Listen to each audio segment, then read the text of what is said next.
Sit on down and pour yourself a glass. And tune into your favorite podcast, where things will be misquoted and opinions ain't sugar-coated. 'Cause DJ and Kelly are locked and probably loaded. Hey guys, welcome to Locked and Probably Loaded with DJ and Kelly. I'm DJ and I'm here with Kelly Blackheart. What's up, Kelly? What's up? I'm feeding Rhino. You know, Kelly just went to pee and Rhino followed her right to the door. He missed me. I was gone for 35 did. seconds. He's adorable. Kelly adopted this dog. Tell us a little about how you got Rhino. Oh, man. So I had a moment. I mean, I've been everybody's resident dog sitter for fucking years. Yeah, I thought about getting a dog and sticking you with it. And everybody was always like, when are you going to get a dog? I'm like, I can't afford one. I don't know that I have the responsibility required for it. And then last year around March. There he is. Oh, he's so cute. Little meat face. I posted a video last night of him that was actually pretty funny. He was plotting against me. Oh, when he was stalking you? Yeah. You want to hear it? Sure. I sound stupid, but You sound So like you're trying to sneak up on me. What are you plotting? Huh? you sound like a dog parent. That's what you You sound trying like. to pounce? You trying to get up all in my skin? he You always want to wear needs to wear, be wear me like a skin suit? near me or on top of me. He's so cute. I was afraid of him when he first got him. Yeah. But the pounce is really like, Oh, is it coming? yeah. Oh, sorry. You want to cuddle? Okay. Okay, come on. Come on. Okay. Okay. Yay! He's a lover. What are you plotting? Yeah, I mean, he looks like he could be intimidating. Yeah. He has resting sad face, Yeah, but and also it's the breed. Like we've become. his ears were cropped Yeah, before I got him, so exactly. that makes him look tougher. What kind of dog is he? He's an American bully, but he's mixed with Shar Pei, I believe, Yeah. because he's got extra wrinkles on his face. And to be fair, like when I first got him, he wasn't nearly as confident as he is now. Right. So he had fear around men. But we do so much training, and now it's like the relationship that we have. I think he feels confident that I'm not going to bring anybody around him that is a threat. He so, trusts that yeah. that he's in a safe place. Yeah. Tell us how you got him. How he came to you. So my dad I was going through like a depressed moment, and like I've dealt with chronic depression, but mostly since I changed careers, I feel like my depression has been at bay, you know, because I wasn't doing like soul sucking work anymore. But every once in a while I would have these little dips. And so I was talking to him and he's like, well, that's why I love having your mom around, because, you know, there's always somebody around and blah, blah, blah. And I go, yeah, I don't want somebody in my house all the time. Like, I was like, I don't think I could deal with it. And he's like, maybe you should get a dog. And I was like, huh, okay. And because it's their house, Right. I'm like, I was never gonna get a dog and ask for permission, but because it was his idea, I'm like, all right, well, if didn't know he's that. cool with it, yeah. So yeah, very thankful to my parents, obviously, for helping me out in my career change and all of that stuff. And you found him how? And so I was following a rescue called I Stand With My Pack on Instagram, because some of my friends are like friends of the people that do rescue there. And so I love looking at the pictures of the dogs. But it was funny because a year before I had seen Rhino, there was a video of a dog named Hippo who was initially fostered, but then adopted by this girl named Kelsey, who I believe is like an influence. Like she's got a podcast and all this stuff. And I saw her video of when she was fostering Hippo, and I was like, oh my God, that dog is so cute. Like I want a dog just like that. And like a year later, then Rhino came into their care, and they named him Rhino because he looks a lot like Hippo. And I was the second on the list, but I guess the person in front of me fell through.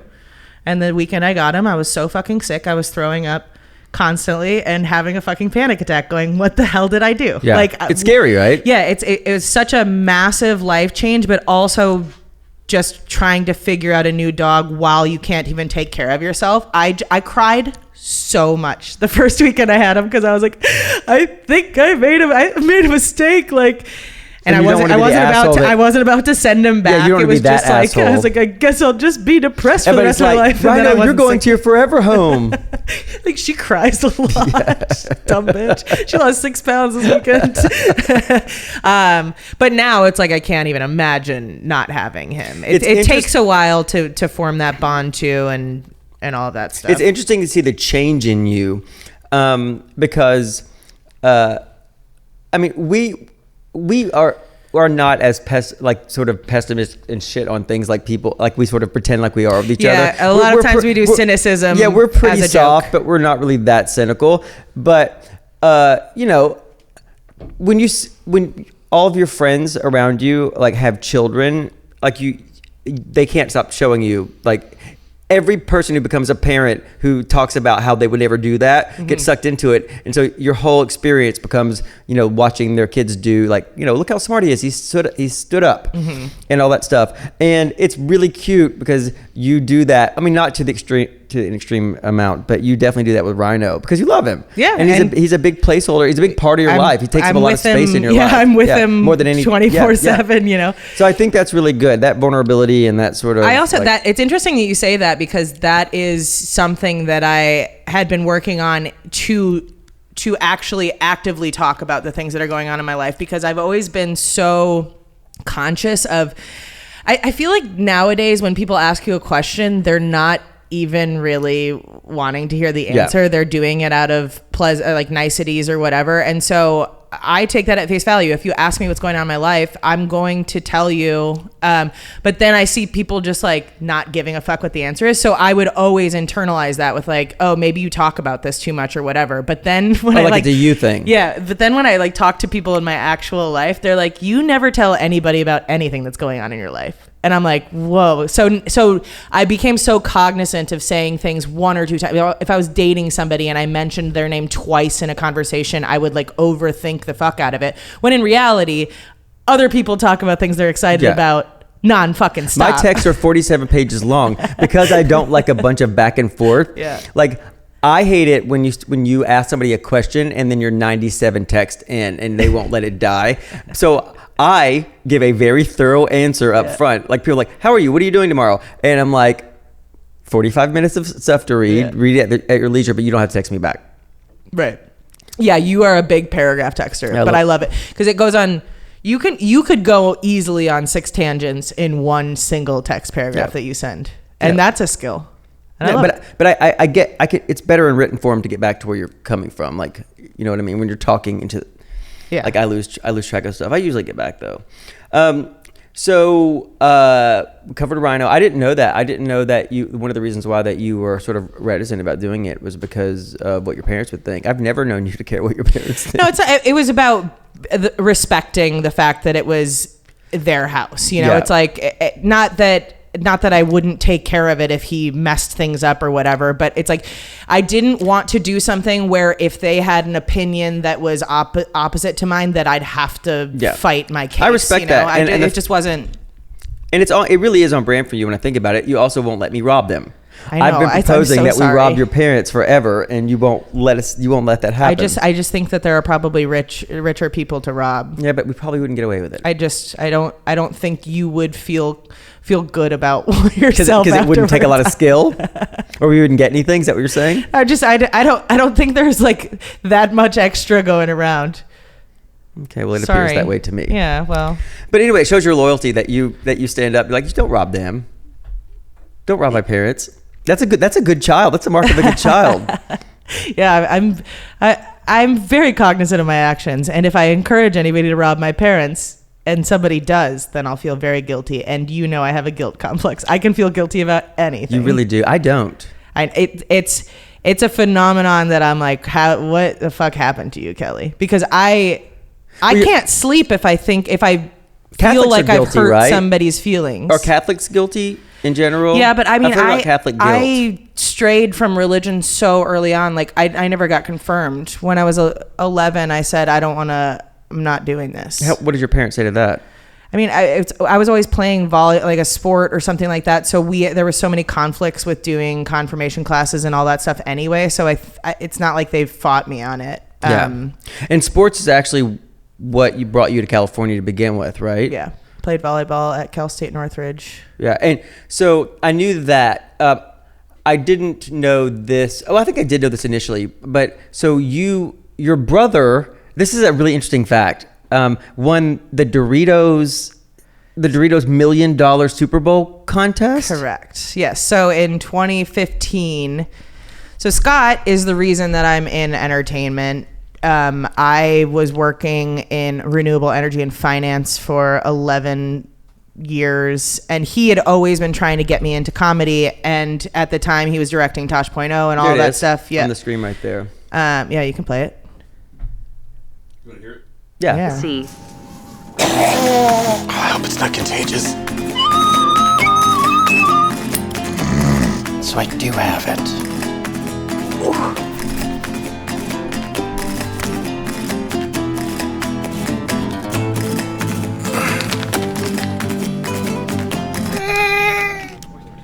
There's my nephew. And there's Grant right in the back. And that's my head right behind Oh, his. that is Grant. Yeah. Is that your head right there? No, it's behind Grant. So that like little. Oh, tip that of the little head. tiny part of head. We filmed this the morning after Halloween in 2014, and so I basically like a lot of the extras are my roommates and my neighbors, and I forced them to drive up to Van Nuys from Long Beach that morning to help out and be extras. And at the time, it's just he's submitting for a Right. Doritos commercials. He we're not had- anticipating anything coming Had he from it. done anything in entertainment at this point? Yeah, I mean, he had been directing Tosh.0 for years and stuff like that. His agent basically said, I think that you should get into commercial work, but you should enter this competition just so you have something for your reel.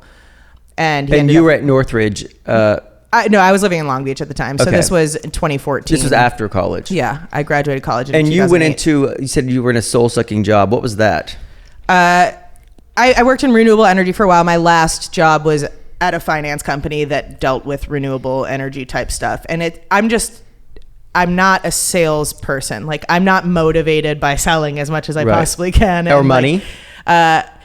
I'm not really motivated by money. Like, I would you love, really don't seem to be I would motivated love by to money. have a lot of money, but the things that I enjoy are very simple. Like, what I want from money is security and stability. same. It's like, I don't think that, of course, everybody has these lofty dreams of having this mansion and all of this stuff, but that is not what would fulfill me. Or like, I would love to have a lot of money to be able to like give it away a lot, like do nice things when you go to dinner, like leave big tips. Yeah. Like that would be really fun for me. That is how when I spend money, I mostly spend money. I mean, Yeah. I do buy the occasional art thing. Yeah, of course. I mean, I think everybody has certain Yeah. things that but the they're like- majority of what it's about security. Yeah. It's about like just also when this industry, like how you're respected is how you're paid. Mm-hmm.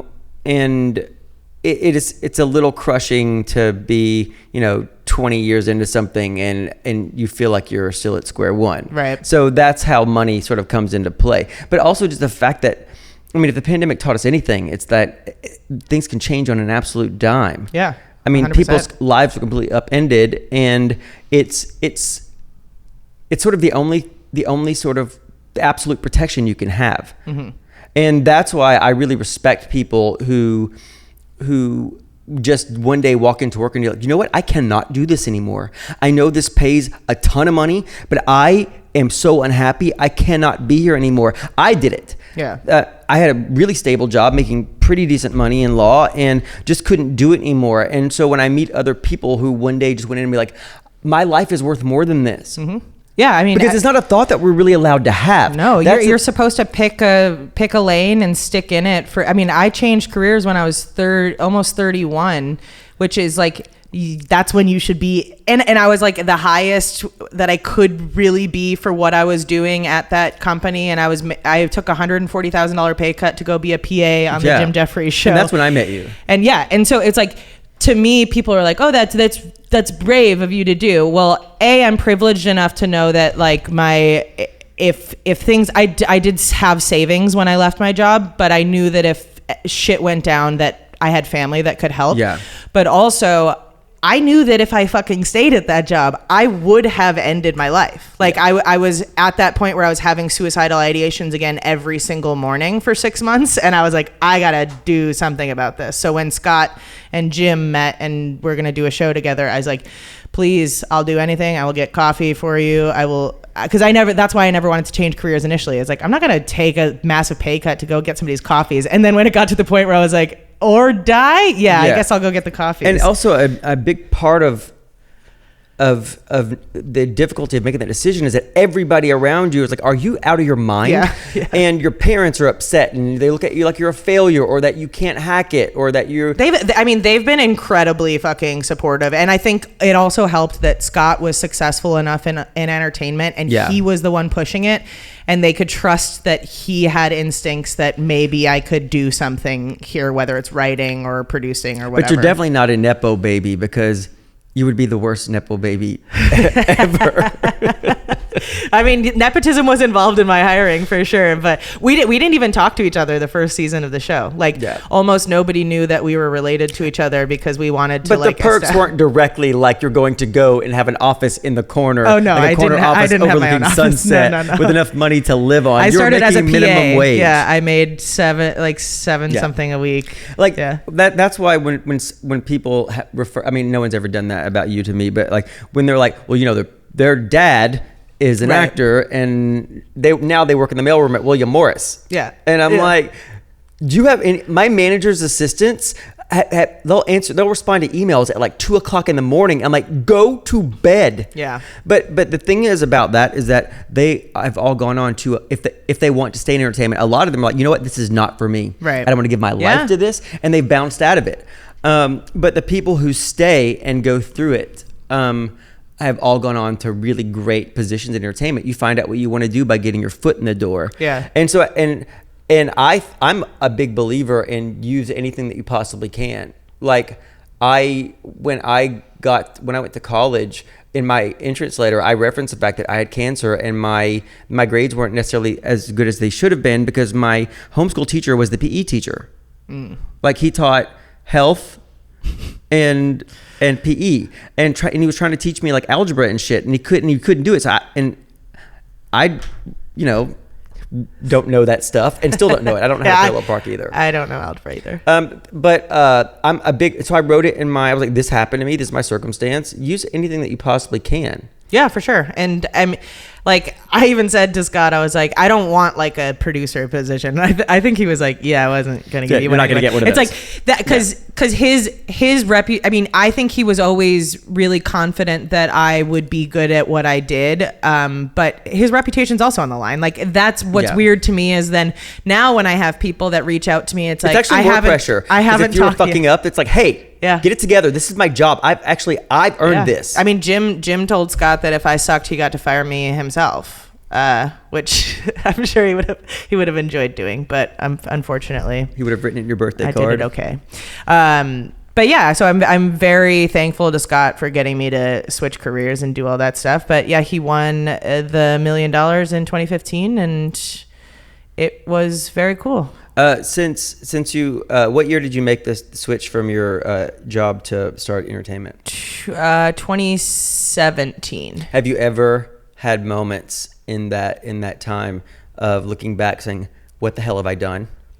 Yes and no, but it's really about the fact that entertainment is so fucking unstable. Yeah. You know, and it's like, that's what we were just talking about with the money is like, you're seeking this stability, but this is not the industry for stability. However, when I was, you know, when you're in a sales position, it's like the constant stress of quotas and all of it's like, it's a different level. It's a different type of stress. Oh God. Even just saying sales quotas and stuff like that makes me, it's so not what my strengths are. I was good at it. Like I got to the point where I could, I mean, not my last job, but the other like the solar sales jobs and stuff like that before, I only worked 40 to 50 hours a month because I could hit my quota pretty easily because I made friends with my customers. So they would refer people to me and then I wasn't having to go like get cold leads and all of that stuff. Yeah. So I was good enough at what I did, but it did feel soul sucking. It's like, the creative part of my brain was dying because there's no room for creativity when you're in sales and presentations where you have to get the right information out and all that stuff. So I just But the flip side of that is I love being sold to. same. Oh God, I don't like when people are like, the internet is let targeting me click us. buy now. Just tell me what it is later. Yeah, exactly. 100%. Just I love send me an being- email about what it is. Exactly. I love being sold to. Yeah. Like people are like they're taking your information, they're targeting you. I'm like, good. Good. Yes, I don't want to search for the things I want. I want them to appear in my inbox. When there are 27 different varieties of toothpaste, yeah. tell me which one I need. Yeah, it's funny because I hate shopping. Like shopping So is do I. the bane I of my hate it. existence. I do not go to the mall. I don't even like going to the grocery store. But online shopping is different because I'm not making an event of it. Yeah. It's like something pops up and you go, I could use that. And then all of a sudden I'm like, can't use that. Like, what am I doing? When we go home today, there is like 27 items from Temu, including a back posture corrector. Yeah, you keep Timo that- in business, and my mom. There's a back posture corrector that I think will add like an inch to each one of my shoulders, so I'll look better in shirts. And so I'm excited about trying that on. But here's the thing: I didn't look at the sizing of it, so I bought a small. It's like a dollhouse. I think it may be a. It's Barbie's chiropractic I office. think it may be. And I was really looking forward to it. But there is a leather bunny mask in that. Mm-hmm. Necessary. Yeah, things I need. Yeah, thanks. And a bunch of bathroom organization stuff that I'm kind of excited about. Like, Yeah, I mean- but the thing is, all that stuff was targeted to me. Well, the bunny mask wasn't. I mean, that's pretty hard to target unless you really I think met he's me. saying he's a victim of Timo. But most of It's a hate crime. most of the stuff was targeted. The feathered gloves were so I'm dressing as a bird at one of my Supernatural shows, and like a sexy bird though. Like a Yeah, slutty bird. obviously. A slutty bird. If you're dressed like a bird, of course it's a sexy bird. A little bit of it's a little bit of that kind of stuff that's on the screen right now. I think maybe number one is the gloves that I bought. And yeah, to go over a very sort of bird skin like suit that I bought from ASOS, and it won't come up as bird skin suit. Yeah, actually, search that. Type in black sequin suit, ASOS, ASOS. There it is. Yeah. Okay. It is. Hold on. Let me get closer to the screen. I think it's number 2. It's suit number 2. Let me see that. No, it's not. It's close enough. It looks so good though. It's more subtle than that. It's a really good looking suit. I bought a bunch of sequins recently to where it shows. Oh, that one I bought that looks like the zebra print one. I'm doing that for Jungle. Anyway, what were we talking about? Oh yeah, shopping at home. It's just so much easier. And the thing is, all I do is like, hey, I want this thing, and I just look for it for 5 minutes, and then 2 days later, it's done for me. Yeah. All these things show up in my Facebook ads and on my social media ads. And I'm like, that's exactly what I want. And then I go down a 2-day rabbit hole of buying all that stuff. But the problem is you have to buy it in like 3 different sizes. So that's why Kelly was going to pick me up to come here today, and I'm like, I have to go to UPS before I leave because I have to return all the stuff that didn't work. But I hate going to a store. I hate it. Yeah, me I hate too. trying on clothes. Me too. And that's why I won't do it in a store. That's why when the clothes come to the house that I buy, I wait to the last possible moment to return it because I don't want to try them on because I know what I look like naked because I see it every day, but it becomes a reality when you're putting garments on it. But that's why you got to say Pookie's looking absolutely fire today. I forgot about that. You have to remind me of that. Yeah, it's good. Oh, it's the third suit. It's a really good looking suit. It almost looks a little snake skinny from far away. Yeah, but bird skin and snake skin are kind of similar. It's that sort of like cousins. Yeah, they are. Well, they're definitely dinosaurs. And Satan put them in the earth's crust to make us doubt God's existence. Did I say that on this podcast or the one before? I don't remember. Okay, I'm not going to say that every podcast because you already know it because it's common knowledge. Jokes. Wait, I was gonna say. I had like stopped buying any type of clothes online except for things that I'm just getting more of my uniform because I used to hate returning stuff so much that I go, this doesn't really fit. I'm never going to wear it. And I would just keep it. I bought things on Amazon that had people's personal belongings in the pockets because they bought it and returned it. I don't do that. What? like wear things and return them? Yeah, I don't either. I do not do that. Almost all of the clothes I bought for Hawaii, I ended up returning, and I didn't wear. Yeah, I know you didn't wear any of them. But I don't. I mean, each one of those suits is like $100, and they're work suits. I mean, I don't wear sequins in my normal life. I just don't anymore. I never did. It's not the 2000s anymore. No, but here's the thing. Actually, it's the time it's the most socially acceptable, and I've moved on from it. Yeah, I mean, but it's fun to have those little dresses. That's when you wear the special event clothes. What? In the bedroom? No, for the supernatural event. Oh yeah, that's why I have them. Yeah. Yeah. I was just referencing earlier. When I said red carpet. Yeah. Oh. Anyway.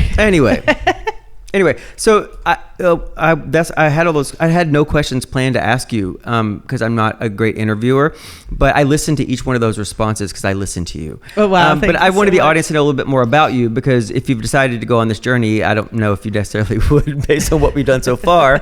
That I want them to know who they're listening to. I will say this: I can vouch for you being an extremely good person, and that's. I don't even need to say any more than that. You're a good person, and it makes me want to be around you. Thanks.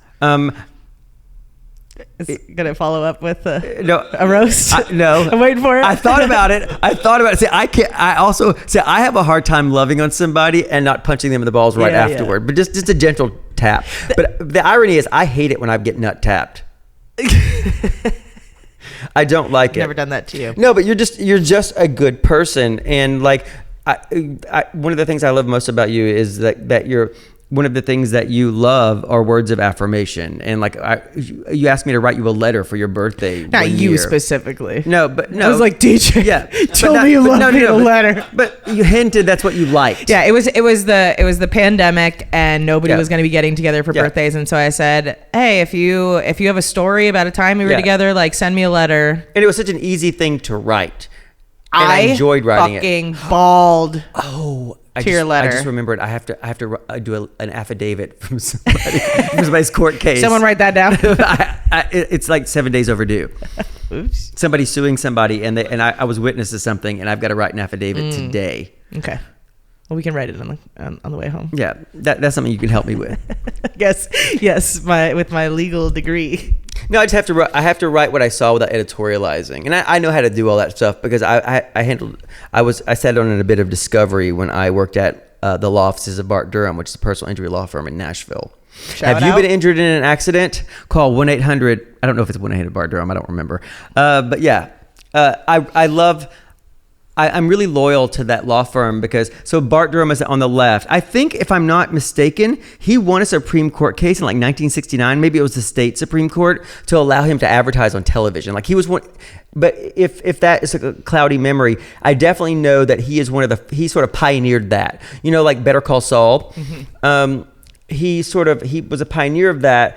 And when I had done 2 movies. And I didn't have the balls to quit to really leave that job, and I started being so bad at it that ultimately I actually was pushed out of the nest. I was given I couldn't do. I was going to my work every day, closing the door, shutting the door, and crying. As one does. And then one day he gave me like 6 weeks of severance on the that's nice. On the condition that I moved to LA and try to be an actor. Wow. So I have a big fondness. A real believer. Yeah, I have a real fondness. Have you reached out to him at all? Yeah, I've talked to him 100 times. I think he may be a little older now. Oh yeah, I mean, I certainly am. Chronologically, that is how things work. Yeah, that's how things work. I certainly am. And you know, like he knows my gratitude, and then you move on. It's hard. Yeah, if you've reached out to him at all, it's hard to then have gratitude about something that happened 27 years ago. He pushed you out of the nest, but you've continued everything else. I had to earn it. Yeah, and also going back to nepotism, when people earn, like how you got in. But if you're great at something, it really did bother me once. So I was on a flight. I was early in my career, and when things first happen and you hit quick, it seems easy, and then at some point you realize how hard it is. I was in the first realization of how hard it was to keep it going, and I was on a flight I think to Spain. Well, I must have been because the magazine was in Spanish, And I'm reading through an article with Gwyneth Paltrow, and she talks about how hard it was to start entertainment. And I think her godfather is Steven Spielberg, and her first big part was in a movie he directed. She played Wendy in Hook. And so I got a little mad about film. that, but she's really good at acting. And so I sort of get both sides of it. For sure. Yeah, for sure. But maybe it's kind of a little assholey to talk about your plight and how hard it was to get when like people are literally here for 30 years and can't get agents. For sure. Like I will never, that's something that I won't say is like that entertainment was, I haven't had that experience that it's been super hard yet. I've been very lucky, but also I've been good enough to earn the positions. And also I think something we talked about very early on in our friendship is because Scott had... Oh yeah, and her father is Bruce Paltrow and her mother is Blythe Danner. Yeah. Two amazing actors. And she's hot. And she's gorgeous. And the thing is, I would just want to reiterate, I actually don't know Gwyneth Paltrow, but I'm not really crapping on her. I'm just saying it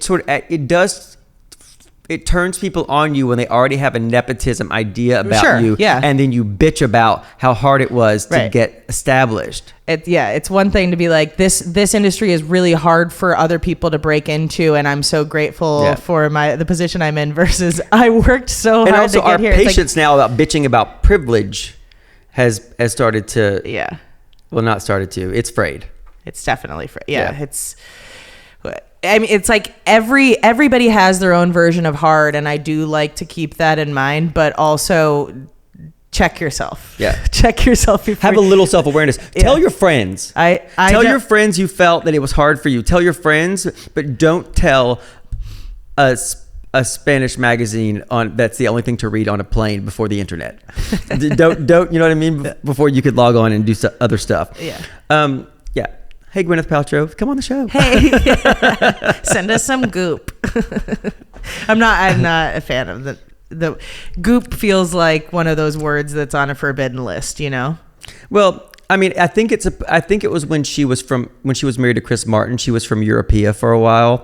You know how people move to England and get a British accent? I lived in England for a long time and left with a worse Southern accent than I arrived with because nobody talked like me and my ear was straining. Like, maybe they can't hear me. They're saying it wrong. Exactly. Y'all talk funny. I'll do one more example. Yeah, exactly.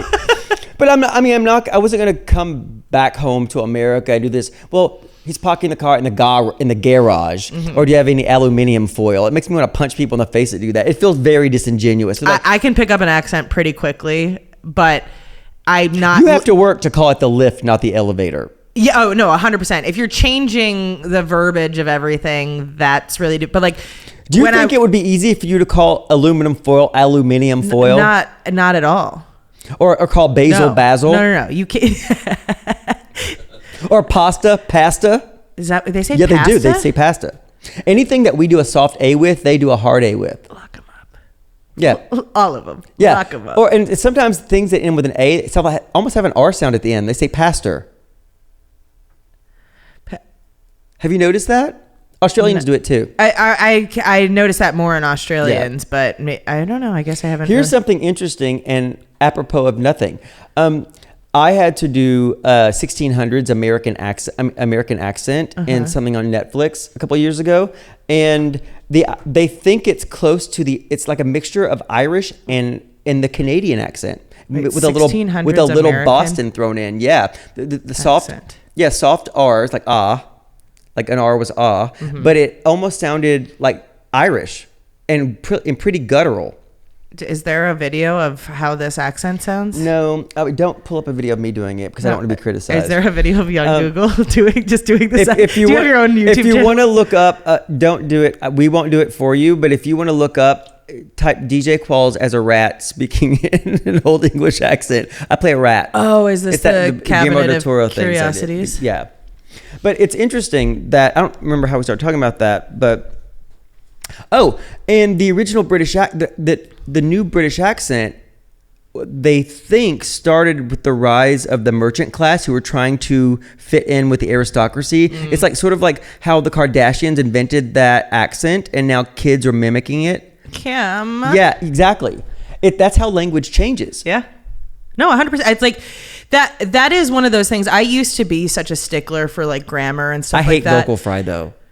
I'm so tired. I can't talk anymore. Sometimes I have it. I'm exhausted. But I don't ever choose to have it. It's usually like I just woke up. Yeah, but you know what I mean? It's affectations in general. I think I told you I can't watch professional porn because of that. Anything that reads as artifice, if you make a false noise around me, it takes me out of the equation. Anything that doesn't read as genuine. So like I was at a Panera Bread once. So I had somebody when I was working a lot. Like I don't have anybody helping me now, but I had a bit of help because I was always gone.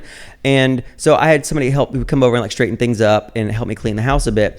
And she wouldn't ever let me help because I would take a sponge and spray bathroom cleaner on the bathroom floor, and there would be a line of dirt and hair onto the left, and I would spray it again and it'd be on the right. So after a while, I was like, get out of here. You're making a mess. So then I started just going to Panera and having soup in a bread bowl, broccoli cheddar soup in a bread bowl, and a half Greek salad, and just sit there and read a book. Well, one day there was this man sitting there with his daughter, and I hear him do this. Stop talking like that. And she's like this, Daddy, you're being crazy right now. I don't know where you're man. And he's like, give me your phone. If you can't talk like a real person, like this is how I talk, Daddy. And she's like, that is not how you talk. That is, be yourself. And he took her phone away. And I was like, and at the time I thought, oh, that's a dad really looking out for his daughter. And I'm like, but who's to say? Culture evolves. Yeah. I don't think I would necessarily feel safe if I was in a big accident and go in and somebody's like this. Okay, listen. Oh my God, that's bad. Your leg's like broken. Yeah. I do not think I would be comforted by that. Can you fix it? Yeah. Yes.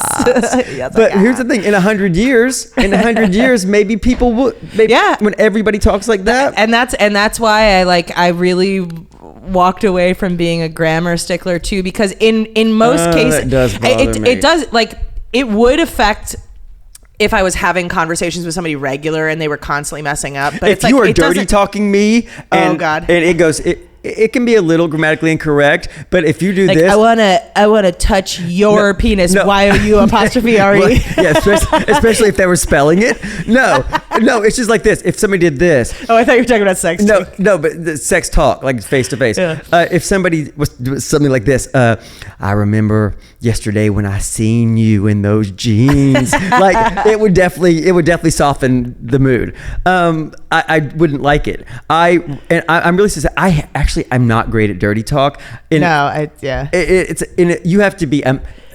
Folks at home, let me give you some unsolicited advice. If you do dirty talk, you better be damn good at it. You better, because if you're not, it is so disingenuous. It's very off-putting. When I lived in England, my first real big boy, like adult relationship, I was like 20. Somebody with a very proper British accent, and he would do stuff like this. First, I'm going to touch you here, and then touch you over there as well. And I'm like, stop talking. Don't tell me. I want to be surprised. It's like having sex with Masterpiece Theater. You are wrecking this for me. We don't need a narrator. Yeah. As well? Yeah, you can't say as well during sexy time. Yeah. I'm going to touch you over here and then over here as well. Indubitably. Exactly. You're indubitably going to enjoy this. I was going to call you yesterday, but the telephone was dead. See, I'm much more likely to ruin a moment. Like with the last guy I dated, he was like, "You want to put some music on?" And I was like, "Yeah." And I just started playing the Teenage Mutant Ninja Turtle theme song. So that's my dirty talk, is like, I just want to have fun. It feels so, you're right. Like, I mean, but some people are good at that and they're naturals. Like, I'm not a flirt. I've experienced people who are damn good at it. Yeah. But if you're not good at it, I don't know how you practice it, but you need to practice it. Look in the mirror. You look in the mirror and say it to yourself. Say, no, I'm going to touch you over here, darling. Yeah. Ooh, all of these cracks and crevices. However, in sex talk.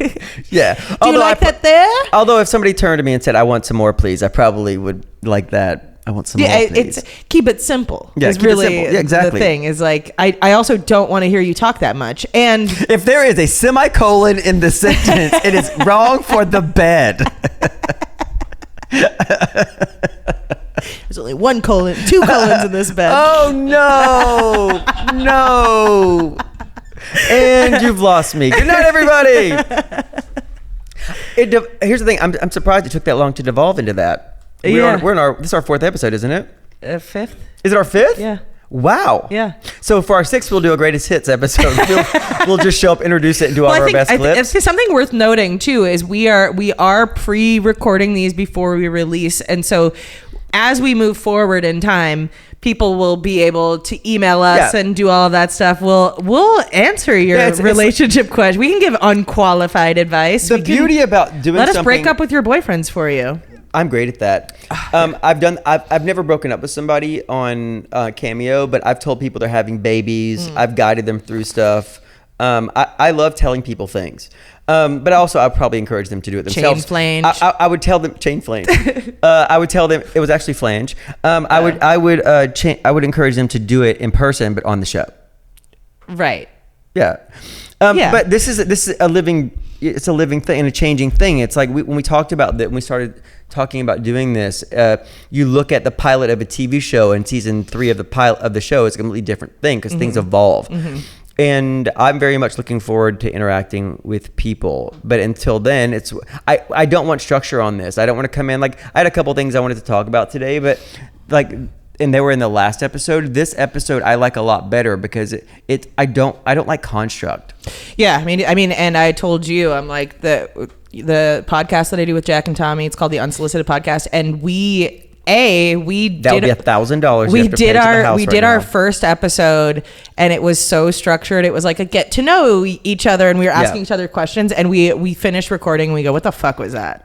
And so we re-recorded the first episode, and then when I tell people to listen to it, I'm like, start at episode 11. We did not find our groove until episode 11 because you've only ever guested on my other podcast. Like you haven't done a bunch of podcasts. So to assume that we would have any type of, structure right off the bat, I wasn't assuming that. And the thing is, I do vacillate, like, because we haven't had feedback yet, there are some things that are on my mind to talk about, like things that are happening in the world. Like I don't want our show to be that. I mean, but everybody says that, but we are not qualified to be pundits. Right. We're just not, but we are people that live in the world. I do hate being told to stick to acting. And I get told that every time I have an opinion about anything. Well, anybody does in any walk of life. Stick to what you do, stick to what you know. But what I know more than anything, what I've done longer than anything, is be a person who lives in this world. And I listen to everyone's opinion. I do. But the thing is, I don't obviously agree with everything anybody says. But I usually can understand context from like why you think that. It doesn't mean I think you're right, sure. or that, and how I usually am resolved to handle things especially when there's a political debate or a societal thing where you have an idea about how people's moral compass. I'm like, well then we'll fight it at the polls. I'll vote against you. You'll vote against me. That's just the way it's going to be. Yeah. And then we'll let the chips fall where they may. Yeah. You and I noticed we both do kind of the same thing where when new information is presented, both of us will say, "Oh, I'd never thought of it that way." That happens to me all the time. All the fucking time. And I love getting new information like that, especially when it pertains to people's experiences in things that it's like, there's no way I would ever have had that experience. So it's not something I could have ever thought of, imagined in my own mind. But as soon as somebody says it, I go, wow, that really shed some light on things. Yeah, so hard and fast opinions and that are completely unchangeable based on new facts doesn't make me respect you as a thinking person. Sure. It just doesn't. But having conviction does, even if you're a little misguided, as long as it doesn't go into a place where you're harming other people. That's my whole thing about anything. Yeah. Do whatever the hell you want to do. Yeah. Take your embryos to school or whatever you want to do. whatever you want to do, go do it. Why do I have to do that? I keep my embryos frozen in a Stanley cup because even when my car sets on fire, the embryos stay frozen. Stanley. I just found out that was a thing the other day. The Stanley cup? Yeah, I completely ignored that. Truly unreal that there's an entire craze of like, you wouldn't think that a drinking cup would become some sort of status symbol. I remember I when don't people ever. I found don't fall in, crock-pots. I don't fall into those things. People found crock pots and they were like, "Did you know about this?" I'm like, "They did in the 30s." Like, and that is what the internet and social media has done though. Like all these things are new ideas, right? Yeah. They go out of fashion. Like, isn't a Stanley Cup a thermos? Yeah, it's just a It's a thermos. aluminum mug type thing. But but if it keeps things hot and Oh, cold, yeah. that is a thermos, right? So they've been around for a long time. I had one in my Scooby Doo Yeah, lunchbox. but this one you could put a snack bowl on top of it. That I didn't that know actually is that. pretty cool. That does change everything. does change things. You can get a knockoff one on Temu for $7. Yeah, I'm sure it's made of lead. you will have long-term problems, but you won't have spent $45 on Is that a how much they thermos. cost? Are they $45? I think they're 40 plus. I have no idea. I saw Status symbols never meant anything to me. That like fashion is like big design houses are making holsters for them. Wait, what do you like? Like you can wear, like, see that right there, Oh. you can wear it, but like I don't know if it's Louis Vuitton, but one of those guys are making things that you can, like, designer Stanley Cup. So you'll be getting one. Of course I will. The other day I showed Kelly a $400 Prada phone case. I'm not gonna buy it, but I know her feelings about it. So that's the kind of troll that I am. Is showing somebody something that I know that they would do this. They would listen to me for like 2 minutes and do this. Why?